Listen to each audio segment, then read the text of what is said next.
E agora, para dar até um complemento sobre tudo, como é que a gente está incorporando isso na prática?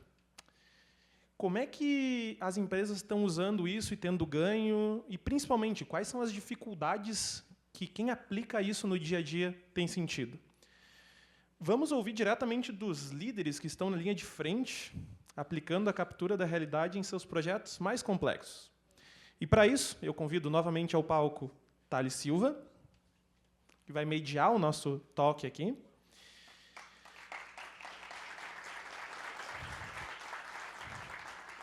E, para se juntar a ele, peço uma calorosa salva de palmas para um painel de titãs da engenharia brasileira. Gostei do termo que a gente colocou aqui. Realmente é um pessoal bem importante da engenharia brasileira. Primeiramente, Ricardo Mateus, o visionário CEO da Brasil ao Cubo.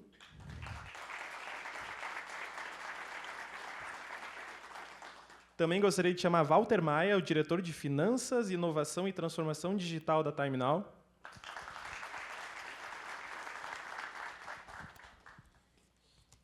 E Renato Ismanioto, diretor de Projetos, Fabricação e Implantação de Sistema de Tratamento de Água Influentes na Tigre Água e Efluentes.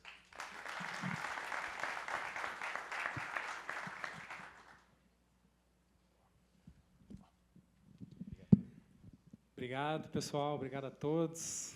Podemos sentar. Então, vamos uma conversa aqui, né? Estamos em pessoas próximas aqui para tomar assuntos interessantes, aí, discutir um pouco sobre a captura da realidade na prática com vocês. Muito obrigado novamente pela presença e disponibilidade de estar aqui no evento da Constructim. Acho que, primeiramente, vou pedir para cada um se apresentar e falar um pouco em nome da sua empresa, o que sua empresa faz, e aí depois eu vou aqui para uma roda de conversas entre nós para a gente discutir um pouco sobre o assunto. Pode começar, Walter. Vamos lá. Boa tarde, pessoal. Meu nome é Walter Maia, sou o diretor de Finanças, Tecnologia e Inovação da TimeNow. Para quem não conhece, a TimeNow é uma das 4 maiores empresas de gerenciamento de projetos do Brasil. Hoje, a gente tem uma atuação em praticamente todo o território nacional, operação em Portugal e nos Estados Unidos também. A TimeNow tem um trabalho de longa data de inovação, de diferenciação, né? Então, além de a gente ser entusiasta do tema, também somos um dos investidores da Constructim, né? A gente acredita muito no trabalho que o pessoal tem feito, né? Está coletando, trabalhando e ajudando a TimeNow a ser cada vez mais digital. Somos hoje em 2.300 pessoas, né, atuando em todas as regiões, como eu coloquei. A gente vem de um crescimento muito acelerado e a gente entende que a digitalização é parte desse processo. Por isso que a gente tem feito cada vez mais iniciativas que acelerem esse caminho, né? Como eu falei, a gente tem 2.300 pessoas hoje. A gente fica imaginando um plano ousado de crescimento, como é que vai ser daqui para frente. Você vai ter 5.000 pessoas no mercado de trabalho disponíveis para fazer o que a gente precisa fazer. Então, cada vez mais, uma gestão remota, com menos pessoas no campo, uma obra mais leve de ser gerenciada, é o que a gente acredita, é o que a gente tem trabalhado, né? E por isso que a gente está aqui hoje falando sobre inovação no gerenciamento de projetos. Perfeito. Renato? Bom, pessoal, boa tarde. Eu sou o Renato, eu sou diretor de projetos da Tigre Água Efluentes. Tá? Tigre Água Efluentes é uma unidade do Grupo Tigre. Acho que aqui na construção todo mundo conhece o Grupo Tigre, né? Essa semana a gente foi eleito a marca mais valiosa da construção civil. Tá? Então, a Tigre tem um braço que é praticamente uma construtora voltada para o saneamento. Então, nós fabricamos, construímos plantas de estações de tratamento de água e esgoto, né, no Brasil todo. Então, é um braço de engenharia da Tigre. Eu toco toda a parte de projetos lá com o time, aí, uso as tecnologias, né, que a gente colocou aqui. É um prazer estar aqui. Bom, pessoal, obrigado pelo convite. Uma honra realmente participar de um evento dessa envergadura, Thales. Eu fico bem otimista ao verificar que várias pessoas, de fato, estão aqui se conectando para que possa explorar cada vez mais as inovações e as ferramentas que, de fato, a gente tem disponível no mercado. Meu nome é Ricardo Mateus, eu sou fundador da empresa Brasil ao Cubo. A Brasil ao Cubo ela nasce lá em 2016, muito por conta dessa inquietude de trazer, de fato, uma inovação e trazer a industrialização para a construção civil brasileira. E a gente inicia, em determinado momento, sendo uma fábrica. Então, aquela questão que a indústria da construção civil era a única indústria que não acontecia dentro de uma fábrica, então, por que não levar para dentro de uma fábrica? Essa era um pouco daquilo, sendo engenheiro civil, engenheiro de produção. também trabalhado ali durante uma década sendo soldador de estruturas metálicas, eu tinha essa questão de talvez poder mudar a forma que a gente poderia construir obras aí pelo Brasil. E aí, 2019, 2020, melhor dizendo, a gente enxerga a oportunidade de trazer alguns sócios para o nosso board e a gente se transforma ali numa construtora que tem uma fábrica. Então, hoje, a Brasil ao Cubo ela atua com 2 verticais. A vertical de obras industriais, e a gente está falando de obras com alta complexidade de engenharia, de ambientes realmente que exigem uma engenharia um pouco mais específica, e também a segunda vertical, que a gente está falando aí de construção modular. Então, a gente está falando de uma fábrica, produz os módulos ali, uma obra como se fosse um grande bolo, fatiado em fatias menores, tu produz ele numa linha de montagem, e aí, com a implementação do Lean Manufacturing, isso traz uma assertividade muito grande, transporta e depois apenas instala. E aí, depois a gente pode bater um papo a mais, mas aí a Brasil ao Cubo está também caminhando para ser uma incorporadora, e aí do setor imobiliário, visando aí obras de interesse social, atuando também no mercado do Minha Casa Minha Vida. Boa, excelente. Certamente será um sucesso essa jornada. Bom, vou começar a pergunta ali para o Renato. Tá? Renato, a gente esteve junto em eventos até fora do Brasil já, sei da tua inquietude também, né, por procurar coisas novas e tudo isso. E tu comentou para mim que hoje tu consegue executar tuas obras sempre dentro do prazo, né?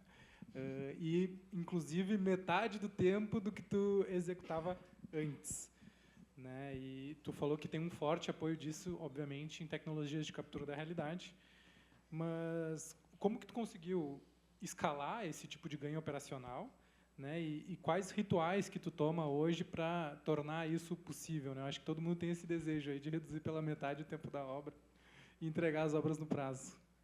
Isso é engraçado. Eu estava fazendo um levantamento semana passada, retrasada. A gente teve, nos últimos 2 anos, 14 inaugurações de estações de tratamento que foram feitas sem esgoto, porque a gente terminou a obra no prazo e todo o entorno não foi terminado, né? Então, a gente tem conseguido manter o prazo, adiantar em alguns casos, e acaba pagando um preço, né, por terminar no prazo, e o comum no Brasil é atrasar, né? Então, não só no Brasil, a gente já viu fora também, muitas vezes. Então, assim, a gente tem conseguido mudando uma mentalidade, como você colocou, né, essa questão dessa inquietação. Quando nós fomos impactados pelo marco do saneamento, né, e antes disso a gente tinha muito um padrão de obras industriais, estações de tratamento para indústrias em geral, e a gente entrou no saneamento, viu o potencial que isso tinha, mas viu que também era talvez um laço para se enforcar se a gente continuasse fazendo do jeito que todo mundo fazia, né? Então, assim, obras cada vez maiores, né, mais desafiadoras. Errar numa obra muito grande, né, pode significar até o fim ali da companhia, né? Então, a gente começou a entender como fazer diferente, o que o mercado estava fazendo. E, felizmente ou infelizmente, a gente descobriu que o mercado não estava fazendo muita coisa, né? A gente tinha várias opções ali, várias coisas separadas, né? Que a gente começou a entender como juntar isso e fazer com que plugar essas soluções, né, fossem o que a gente buscava para o resultado final. Então, assim, iniciou com uma coisa meio top-down, falou assim, a gente tem que mudar, né, tem que causar uma inquietação nos times, e isso foi se tornando cultura, né? Hoje as pessoas entram para trabalhar conosco, a gente é uma empresa em franca expansão, então tem gente sendo contratada o tempo todo, e a gente entende já que quando as pessoas entram, elas têm um impacto muito grande, positivo, né, de como a gente faz as coisas diferentes, e acaba, assim, poucos meses trabalhando, você percebe que a pessoa já não vive mais sem as ferramentas, né? Então, a questão de transformar isso em cultura foi o nosso maior desafio, né? Você participou com a gente, o Cícero aqui também, lá no início, quando a gente começou essa mudança na empresa, foram 6 meses de barreira dentro de casa, né, para, assim, entre colocar as ferramentas de fato para funcionar, né, ou fingir que estava colocando, né? Então, quando a gente entendeu que colocar isso de fato para funcionar mudava a nossa realidade, e aí começou a trazer benefícios no curtíssimo prazo, aí isso virou parte, virou cultura e aí hoje não sai mais, né? Hoje é uma coisa que já está enraizado lá. Que legal, que legal. E aí isso faz tu entregar as obras no prazo. Coisa boa. Bom, vamos para uma pergunta para o Walter aqui. Walter, a TimeNow, né, é uma empresa de capital humano intensivo, né, então são 2.300 colaboradores. E assim, até falando sobre estratégia, algumas coisas, né? Quanto é que custa, né, uma pessoa no interior, lá vocês fazem obra no interior do Mato Grosso, uma cidadezinha de 5, 6 mil habitantes, quanto que custa tu ter uma pessoa lá presencial para analisar determinadas coisas, versus tu ter, eventualmente, uma pessoa que pode estar analisando dados de forma remota através da captura da realidade, e, na tua visão, o quanto que isso pode impactar no modelo de negócio daqui para frente da TimeNow? Passar de trás para frente, primeiro, acho que a gente acredita, sim, que isso vai mudar a forma como as gerenciadoras vão atuar. Então, de novo, a gente quer ser protagonista nesse movimento. A TimeNow tem uma visão que é ser relevante, global e digital, né? E aí, de novo, não dá para ser relevante no mundo de hoje e nem ser global se você não for digital. E aí, para começar, isso é antes de falar de talvez quanto é que custa, né, e qual que seria o ganho da produtividade, da eficiência desse modelo, a gente tem uma dificuldade ainda maior, né, porque talvez muitos de vocês tenham as suas empresas aí em grandes centros urbanos. A TimeNow, ela gerencia projetos, muitas vezes projetos de grande magnitude, no interior de alguns estados, que talvez não estão nessa grande região do eixo Rio-São Paulo. Então, não é uma questão de ter um profissional fiscalizando, gerenciando. Às vezes a gente tem 100 profissionais dentro de uma unidade, dentro de uma cidade no interior, lá do Centro-Oeste. Então, isso é complexo. É tão complexo, né, que aí o Luiz, da Brasil, que está por aqui também, a gente estava discutindo um tempo atrás, que é como é que a gente viabiliza moradia. Muitas vezes, nessas cidades, não tem nem moradia para atender os empreendimentos, aqui empreendimentos de mais de 20 bilhões de reais. Então, esse é o tipo de projeto que a TimeNow gerencia. Então, quando a gente olha do ponto de vista sobre fazer remoto ou fazer local, eu até brinco com o Thales, eu nem quero ganhar dinheiro deixando de ter um cara no campo, porque talvez o volume financeiro não é o que vai fazer a diferença, mas talvez o grande diferencial que tem é o quanto que você consegue absorver os ganhos da tecnologia na sua aplicação, que aí eu concordo bastante aqui com o Renato. Tecnologia já está disponível há bastante tempo. O problema, talvez a grande dificuldade, é como é que você faz aquela tecnologia, ela está inerente ao processo, ao dia a dia das operações, né? A gente, às vezes, conversa bastante, eu e Thales, sobre os empreendimentos que a gente tem a ferramenta, a tecnologia embarcada, e, às vezes, o Thales me dá uma bronca, me dá uma chamada e fala assim, cara, seu pessoal só está tirando foto só, não está usando a tecnologia na plenitude, em todas as funções. Eu falo assim, cara, realmente, não é a tecnologia, é o processo. A gente precisa estar ali usando da melhor forma possível, porque ela gera um valor, ela gera um impacto, porque a cadeia é muito grande. Quando você começa a trazer tecnologia, você tem que revisitar a forma como você faz a fiscalização. Não adianta trazer só o plug and play da tecnologia, se você não mudar a forma como você opera, gerencia, utiliza a ferramenta, reporta, porque se tudo isso não vier embutido, não gera valor. Esse é o grande ponto aqui. Isso é o que faz com que você comece a capturar algum valor. E aí o valor a gente também trabalha muito numa toada de levar esse benefício para o cliente. Então, dentro das unidades que a gente tem hoje a captura da realidade e o acompanhamento remoto, a gente consegue contar com um apoio remoto, por exemplo, do PMO, lá no TimeNow em Vitória, do Espírito Santo. A gente tem um PMO que a gente chama de Central de Inteligência. Então, especialistas que estão no campo, acompanhando aquele empreendimento, eles conseguem tirar dúvidas com especialistas que não estão no campo. Então, esse já é um fator de diferenciação. O cliente leva mais pelo mesmo preço do cara que está no campo. Segundo elemento também, que acho que é uma dor do mercado de trabalho, né? Nem todo engenheiro recém-formado quer ir trabalhar na cidade no interior do Centro-Oeste ou lá onde quer que seja. Então, está todo mundo também tendo essa dificuldade. E aí você tem sempre os mesmos profissionais de alto gabarito que estão nesses locais. Então, a gente precisa também fazer com que a forma de atender esses contratos ela seja, talvez, mais digitalizada, esse conhecimento. E é nesse cenário, de novo, entra como fator positivo aqui a gestão remota. E aí, de tal maneira que, quando você consegue juntar tudo isso, processo, tecnologia, templates, de uma forma diferenciada, o cliente percebe esse valor na governança daquele projeto. De novo, são bilhões, né? A gente está fazendo um projeto, agora, 2 grandes projetos Greenfield, na verdade, um é Brownfield, E aí o cliente depositou na Terminal a confiança de gerir aquele projeto, né, de se relacionar com seus contratados, e a gente aplicou, lógico, tecnologia, acompanhamento remoto. E aí até o Thales me deu um spoiler recente aqui. Esse cliente que a gente tem é um cliente nacional. Então, mais do que a Terminal acompanha de maneira remota, lá o headquarter desse cliente, lá do Canadá, está fazendo acompanhamento através da nossa plataforma, da nossa visão. Algumas empresas do local ainda também utilizam o Constructim, mas olhando da nossa plataforma. Olha o grau de confiança. A pessoa está lá no Canadá, olhando um empreendimento, que é um dos empreendimentos mais importantes da carteira dele, sem precisar vir ao Brasil. Então, é esse tipo de confiança e transparência que a Terminal tem trabalhado. Se der para a gente ter eficiência no nosso time, a gente vai ter, mas só o fato de a gente conseguir digitalizar, virtualizar o campo, já é um grande ganho hoje, quando a gente olha na engenharia no Brasil. Sensacional, sensacional. E agora, tu, Ricardo, a gente conversou e tu falou assim, vocês têm um escritório, né, centralizado em Tubarão, em Santa Catarina, que não é um lugar estrategicamente bem localizado perto das obras que vocês têm. Mas tu tem lá o que vocês chamam, né, de centro de serviços compartilhados, né, que vocês dão suporte de forma ampla em todos os projetos de vocês também. Vocês têm projeto no Centro-Oeste, projeto no litoral de São Paulo, enfim, diversos projetos espalhados pelo Brasil. Como que tu vê, né, esse impacto das novas tecnologias, né, tanto de captura da realidade como outras que vocês utilizam para viabilizar esse teu modelo de gestão e conseguir gerar melhores resultados para a companhia? Bom, perfeito, Thales.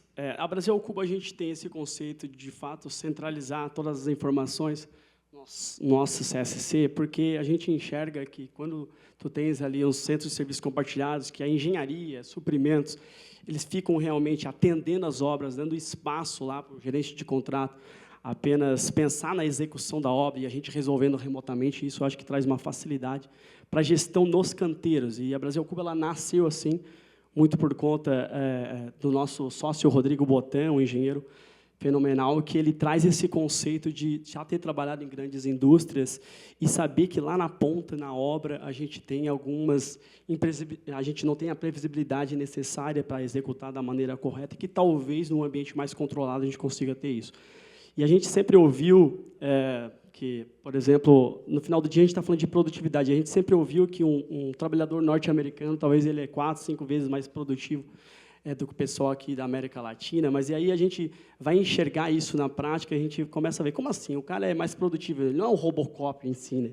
No final do dia, eu acho que, seguramente, as ferramentas que são utilizadas o tornam 5 vezes mais produtivos, né? E quando tu fala, por exemplo, de acompanhar uma obra remotamente, e aí a gente está falando de inúmeras ferramentas aí de captura da realidade, que pode trazer as informações, tu tira o desperdício, por exemplo, de você estar lá na obra para acompanhar aquilo, e aí tu é mais produtivo fazendo isso lá da tua gestão, e as ferramentas estão aí para trazer essa maior produtividade.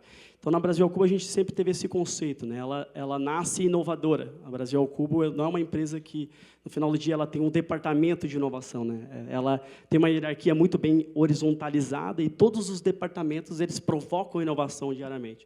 E, com certeza, as ferramentas que vocês trazem aqui, muito por conta também daquilo que a gente explora como inovação da construção civil brasileira, a industrialização em si ela tem que nascer com todas as informações necessárias num projeto de modelagem. Não tem como, de fato, você industrializar uma engenharia inteira sem já nascer com esses conceitos, né? Então, na Brasil ao Cubo, a gente explora muito bem isso. O Luiz Pilar, nosso diretor de engenharia, quando ele entra na Brasil ao Cubo, é um dos nossos sócios, né? Ele traz muito disso, né? Essa questão de estar sempre conectado com essas ferramentas para que a gente pudesse estar explorando cada vez mais remotamente. E aí tem um paralelo que eu queria fazer aqui, e aí eu vou falar de empreendedorismo, porque no final do dia é isso, né? Hoje a gente tem a Gerdau e a Dexco como sócias da companhia, né? Foram juntas, a gente somou aí cerca de 200 milhões de investimento com as duas companhias investiram na gente. E o que eles enxergaram naquilo que a gente tinha como DNA da inovação e porque, de fato, talvez a gente tivesse uma valorização interessante do ponto de vista de equity, né? Porque a Brasil ao Cubo sempre focou nessa gestão do ponto de vista de líderes, de diretores, que a gente não necessariamente tivesse na operação. Então, quanto mais eu ficar apenas sendo vigilante, olhando, observando aquilo que acontece, para tomar as decisões em cima de dados coletados, mais a gente consegue ter um conceito de escala maior para a nossa companhia. E tendo um conceito de escala cada vez maior para a nossa companhia, a gente está falando de uma valorização, inclusive, da nossa empresa mais assertiva. Então, a Brasil Cubo ela sempre vai olhar para isso, para que cada vez mais a gente possa ter processos tão bem elaborados, assim como as ferramentas tão bem assertivas, para cada vez mais a gente consiga ter essa escala aí na construção civil. Bom, excelente, eu concordo em número e grau, verbo, número e grau, porque eu entendo que o uso, né, de tecnologia, ele valoriza não só as pessoas que estão ali dentro do negócio, mas também a própria construção do negócio, né? Então, tu permite que o teu negócio se valorize, ele vale mais, ele tem esse tipo de coisa. E voltando aí, jogando uma pergunta para o Renato. Né? Renato, tu declarou, né, que conseguiu reduzir aí teu número de viagens, né, em 70% nos deslocamentos para obras, que tu visitava muita obra. Como é que isso impactou, assim, tanto na vida de gestão, né, porque não foi só tu, é uma série de equipes, mas também falando em retenção de talentos, que é uma coisa muito importante hoje em dia, né? Não está fácil contratar, então assim a gente tem que conseguir também reter talentos hoje dentro das companhias para que aqueles talentos que vêm aprendendo, desenvolvendo as tecnologias dentro de casa, eles consigam permanecer dentro do negócio também. Esse dado de 70% de redução de viagens, ele vem sendo constantemente apurado e atualizado, né? Então, ele se mantém nesse nível comparado a quando a gente iniciou, de fato, o processo, porque uma das preocupações era, de fato, fazer uma mudança e depois ela ir se perdendo ao longo do tempo, né? Basicamente, antes a gente viajava, né? E aí, eu mesmo, particularmente, mas assim, não só eu, como todos do time, né? A equipe de engenharia em si viajava para as obras para conferir o que estava sendo feito, né? Para, de fato, ali estar presente, estar verificando e muito para resolver problema. Né? Então, assim, quando, né, todo mundo que está aqui teve que pegar alguém da engenharia, mandar para uma obra, porque, de fato, tinha um problema lá e aí precisava de alguém da engenharia, às vezes ficava lá uns dias para ver aquilo, né, sendo feito. E aí isso muito mérito do próprio Construteam, né? A gente reduziu isso demais, primeiro porque a gente não começa a olhar o que está acontecendo na obra só quando dá problema, né? A gente tem uma rotina de verificação das fotos, dos 360, diariamente, né? Então, tanto uma rotina de captura, né? Hoje nas nossas obras nós capturamos de manhã e à tarde religiosamente em todas as obras, né? E os engenheiros envolvidos naquelas obras também olham aquilo religiosamente. Então, muitas vezes, quem está no campo não viu o problema. E quem está lá no escritório, por ter uma familiaridade, às vezes, com a próxima etapa do projeto, né, consegue prever aquilo. Então, isso, assim, a viagem corretiva diminuiu muito, né? A correção consegue ser feita de longe. E isso faz com que, como você colocou na questão de retenção de talentos, eu digo mais, acho que no desenvolvimento de talentos. Porque é comum, acho que todo mundo vai reconhecer alguém aqui, vocês devem saber o nome de cor, toda empresa tem um salvador da pátria, né? Tem um cara que sabe tudo, que viveu tudo, que foi em todas as obras, que quando dá problema você manda ele. E quando você manda ele é solução, né? Então ele vai lá, ele resolve e volta. Ele aprendeu mais uma coisa, talvez ele ensinou mais 2, 3 ali em volta, e ele volta novamente sendo o salvador da pátria. Quando você faz isso remotamente, ou você faz isso com o auxílio das plataformas, você consegue, à medida que aquilo está sendo resolvido, já treinar outras pessoas que não puderam viajar junto, que não ia ter custo de passagem e tempo para enviar. E aí aquela pessoa que é o salvador da pátria consegue treinar mais as pessoas, né? Isso também ao longo do tempo, mesmo depois do projeto ter terminado e das coisas terem sido vencidas, aquilo vira uma lição, né, uma lição aprendida, documentada, né, através das plataformas como o ConstruFlow, por exemplo, mas você treina e desenvolve talentos muito mais rápido, né? Hoje, a velocidade em que a gente contrata uma pessoa e essa pessoa consegue entrar sozinha num próximo projeto é muito mais alta do que eu precisava, sei lá, de 3 anos para formar um bom profissional de engenharia, né? Hoje, em menos de 1 ano, eu já tenho pessoas assumindo projetos do zero. Então, essa transferência de conhecimento, ela é muito mais facilitada através desse nível de tecnologia, né, de digitalização elevado. Excelente, excelente. E agora, acho que complementando o processo de tecnologia, uma pergunta para o Walter. Um tema polêmico, que eu sei que nas obras de vocês não acontecem assim, né, mas claim, aditivos contratuais, esse tipo de coisa, que provavelmente não acontecem nas obras de vocês, mas eventualmente, né, pode acontecer.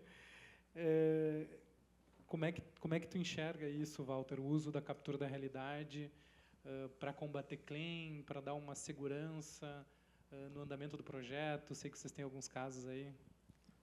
Na verdade, se a gente for falar de oportunidade de eficiência ou de ampliação de resultados da companhia, estou para te falar que essa linha ela gera mais valor do que talvez a não ida ao campo, tá? Porque Terminal como gerenciador, dentro das disciplinas de alguns projetos que a gente pega, a gente tem também gestão de contratos, né, e uma atuação anti-claim.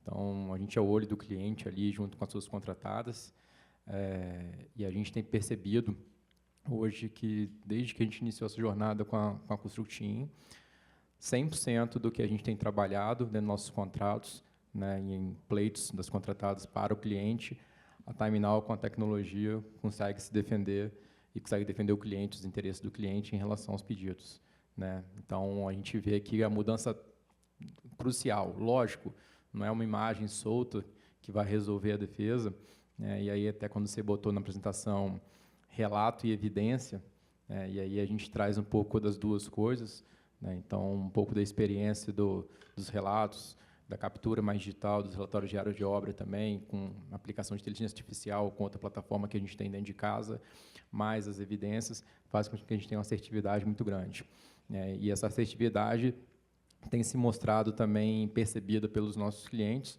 né? A gente já tem case aqui, talvez, que eu posso falar de maneira mais clara, porque esse foi bem comunicado. A gente está falando de oportunidade aqui, e, de novo, de maneira muito simplista, defesa de 1 milhão. 1 milhão num projeto pequeno, para uma coisa que foi descaracterizada simplesmente ao abrir o Constructim e demonstrar para a contratada. Então, esse é o grau de segurança que a ferramenta pode ter. E aí também, de novo, estou falando do lado da gerenciadora, mas quem é construtora também usa a seu favor. Então, a ferramenta está aí para todos. É usada da melhor maneira possível, porque, no final, não é uma questão de sobressair frente a um ou outro nessa disputa. É sobre falar a realidade nua e crua da obra. É fatos e dados.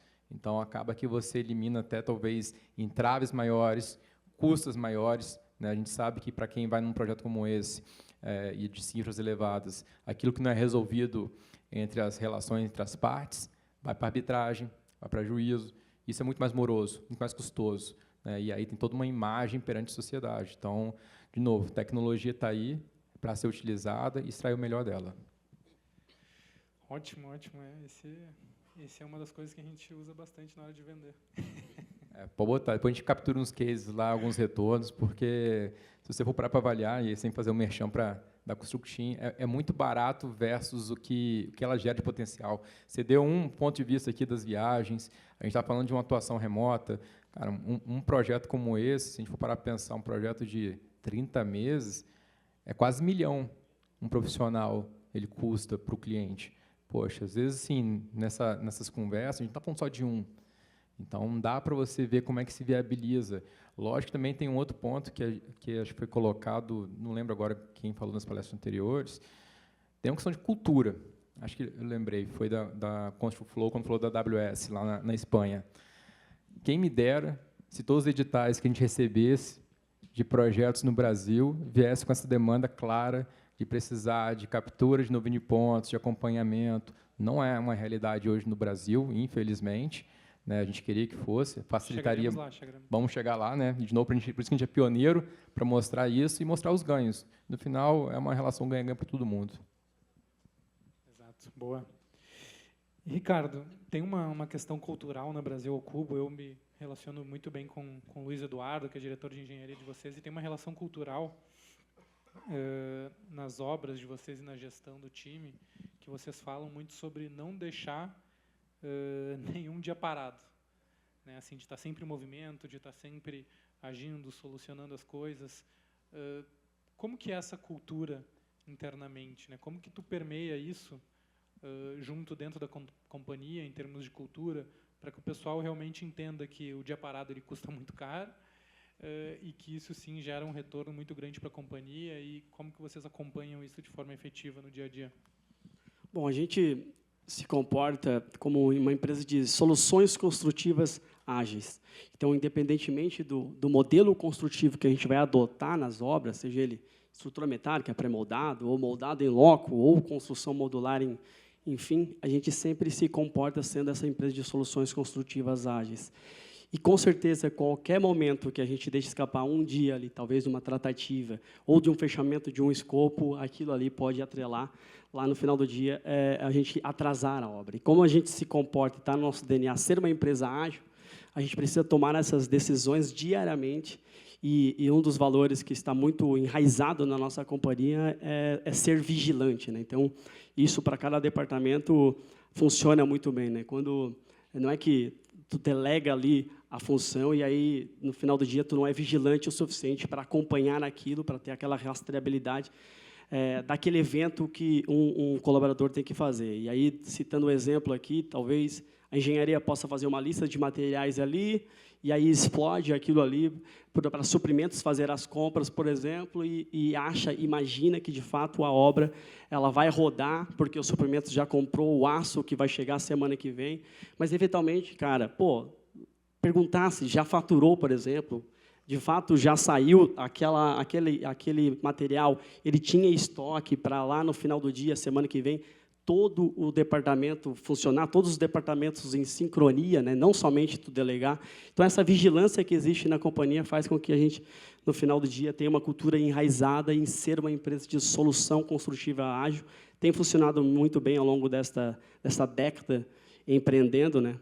Eu sempre comento que o empreendedor ele não cria uma empresa, ele cria um time e o time cria a empresa. Então, a gente sabe que, ao longo de toda a nossa trajetória, entrou profissionais de alto gabarito para que a gente pudesse trazer a Brasil ao Cubo aí para algo em torno de 1 bilhão em vendas em 2025, uma empresa realmente que performou muito bem nesse menos de uma década, na verdade tem 8 anos a companhia, mas já se comportando como uma empresa que no final do dia entrega, né? Tem um entregável muitas realizações e acabou endossando para vários projetos, e muito por conta da nossa cultura de ser vigilante lá na ponta. Pô, excelente. É uma cultura que eu indico aí. Muito legal.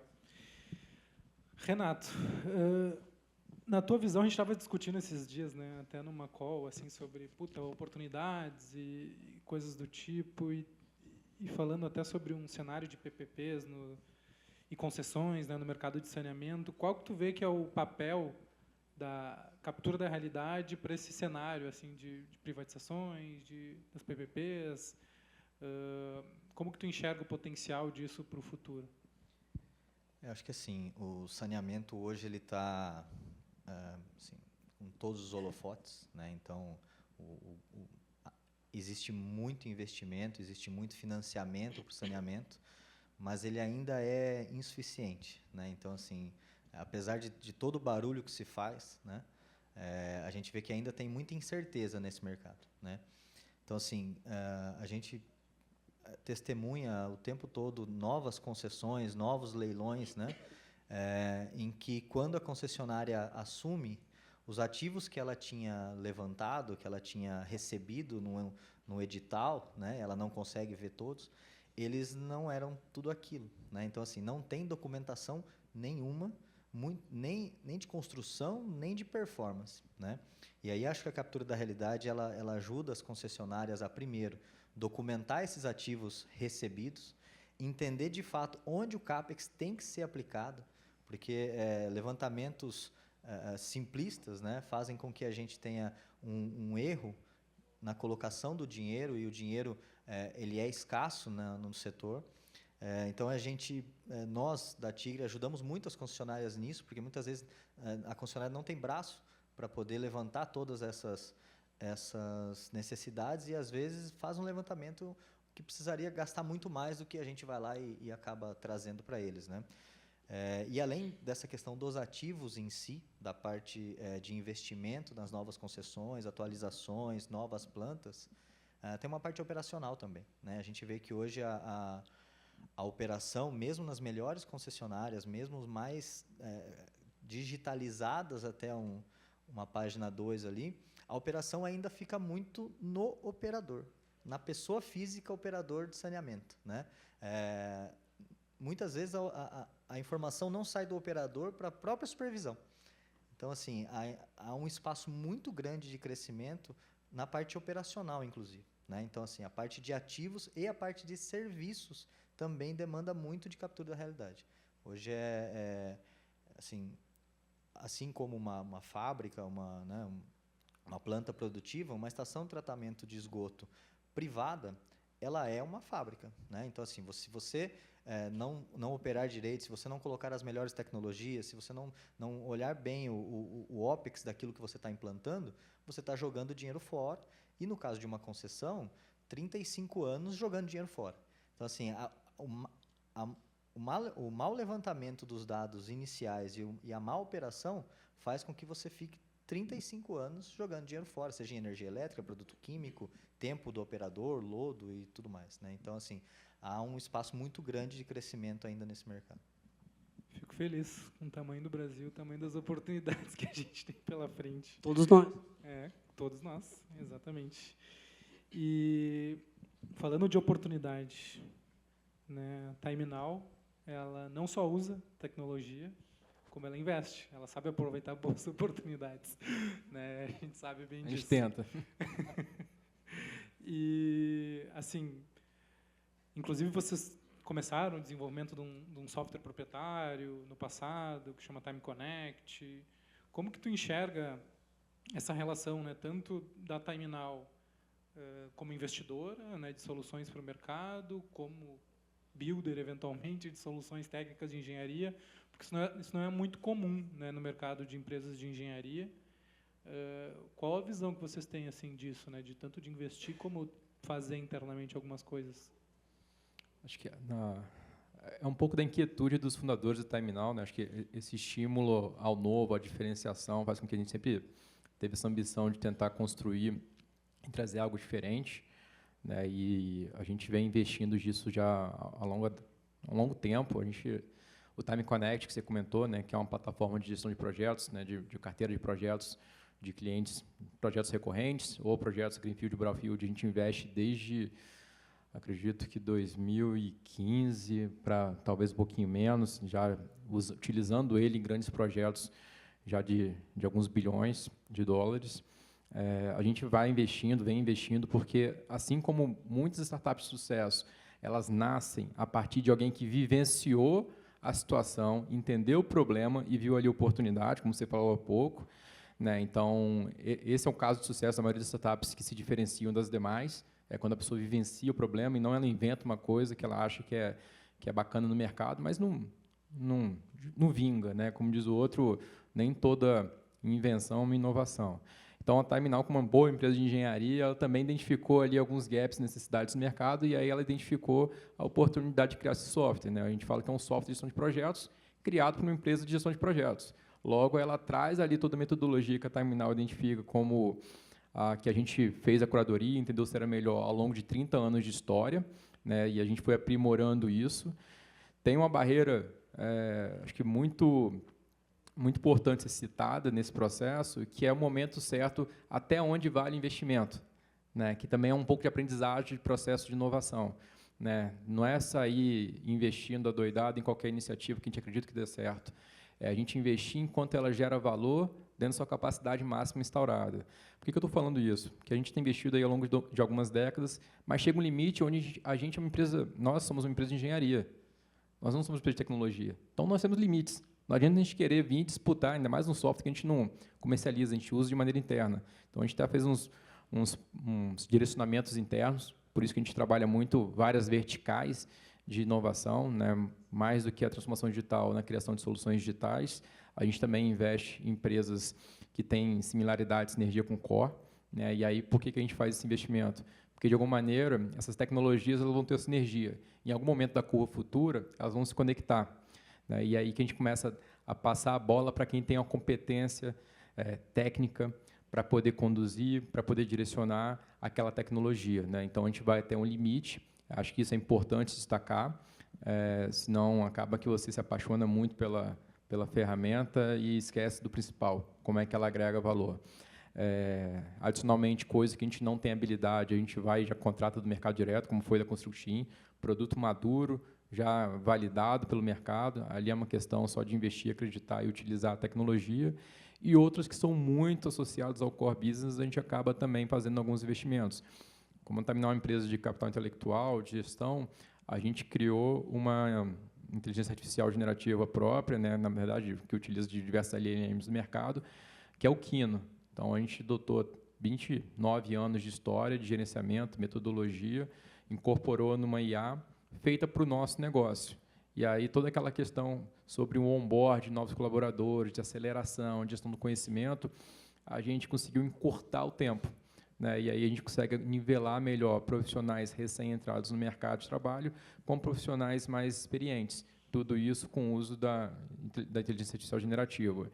E aí, só pegando um outro exemplo, para eu finalizar minha fala, a gente também testou uma coisa que a gente, talvez para o futuro, a gente falou muito de captura da realidade para poder fazer toda o modelo BIM, fazer o desenho da nuvem de pontos, e a gente fez um teste num projeto no Mato Grosso do Sul, que já foi também um mapeamento de nuvem de pontos, mas dando um avanço físico na obra após o mapeamento. Aí essa era uma startup americana, você lembra desse case? Né? Acho que foi bacana, porque foi a primeira vez que a gente testou um movimento como esse, a gente entendeu as dificuldades, também tem a questão da maturidade do mercado, mas acho que é um caminho natural, só que agora também a gente entende que as competências não estão dentro de casa, talvez estão dentro do grupo, e aí vamos ver se a gente dá um próximo passo, da gente mais que mapear a situação atual, a gente poder dar um avanço físico de forma automatizada, como a gente acredita e sonha no futuro próximo. Chegaremos lá, chegaremos lá. E, Ricardo, assim, a gente estava conversando também, tu falou que teve um projeto da Ambev em Fortaleza que vocês mapearam, né, com nuvem de pontos, enfim, integrando para evitar incompatibilidades e tudo isso. Como é que tu vê o futuro dessa integração? Porque pensando até no eixo modular da própria Brasil ao Cuba, assim, né, como é que tu vê o futuro do uso desses tipos de tecnologia, de nuvem de pontos, escaneamento, vinculado a uma construção mais industrializada? Não, perfeito. De fato, a gente já explorou algumas tecnologias nas nossas obras, e esta que você comentou na Ambev, a Quiraz, foi importante porque, de fato, era uma ampliação de uma fábrica e a gente precisava fazer um mapeamento desta fábrica para simplesmente acoplar uma nova nave ao lado. Então, aquela facilidade de tu saber a altura e a inclinação de uma tesoura lá em cima, com nuvem de ponto, fica muito mais fácil e traz essa tangibilização para que, no final do dia, tu seja mais assertivo no projeto, né? E aí, trazendo um pouco para a vertical de obras de construção modular, a gente tem um case também legal, que é o prédio ali para o Einstein, que a gente fez cerca de 60 leitos em 150 dias, foram 34 dias de montagem, a obra, 4.000 metros quadrados. E aí a gente tem uma certa particularidade no nosso modelo construtivo, quando a gente está falando de construção modular, né? A gente tem uma fábrica, depois transporta e instala, né? Quando a gente estava lá com o Constructim na fábrica, e aí a gente consegue mapear isso por módulos ou por leitos, por exemplo, tu consegue ter a rastreabilidade daquilo que aconteceu em fábrica versus aquilo que depois foi instalado. Então, isso é uma particularidade que pode trazer um ganho assertivo na hora de ter essa previsibilidade do que aconteceu numa fábrica e que, no final do dia, o que tu entregou, a avaria que, eventualmente, pode ocorrer, né? E a gente tem esse rastreio todo mapeado. E aí, como a gente tem um time de fábrica que entrega um produto para a obra, a gente tem duas gerências aqui, né? Um gerente de fábrica e um gerente lá da obra. Então, imagina como é que fica essa questão da conexão e as informações de um com o outro. Então, são esses ganhos que, futuramente, com certeza, a gente vai conseguir explorar muito mais ainda. Coisa boa, coisa boa. Vamos para a última rodada aí de perguntas aí para a gente trocar. E, Renato, tu, né, a gente comenta e fala abertamente sobre isso, mas, na verdade, o setor, né, da construção como um todo, ele tem, historicamente, um poder de esconder as coisas, né? de trabalhar com as coisas um pouco mais escondidas e, obviamente, não tão transparentes, né?